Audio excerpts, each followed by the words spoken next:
ቦቢ ሰሞኑን ቢል ዝናቡ ምን እንዳለ ሰማ? አስረስ ማረ የብአዴን ቅሪት አይደለም የሚል ካለ በመረጃ ይሞግተኝ እያለ ፎክሯል እኮ።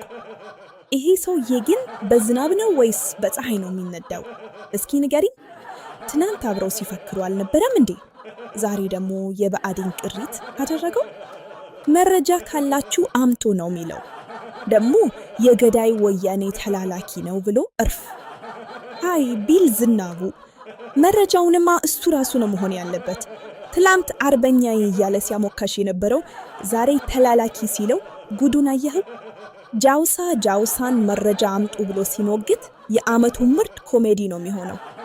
ግን ቦቤ አንዱን የብአዴን ቅሪት ሌላውን የወያኔ ተላላኪ እያሉ ከጨረሱ መጨረሻ ላይ ማን ነው የሚቀረው?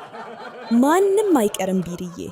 መጨረሻውማ ዝናቡ ብቻውን ቆሞ ራሱን በራሱ መረጃ ካለ ሙግተኝ እያለ ሲያወራ ነው የምናገኘው።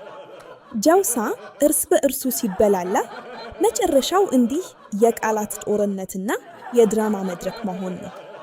በቃ የነገሩ መጨረሻ አስረስን ፈልጉ ሳይሆን መረጃ ፈልጉ ሆነ ማለት ነው።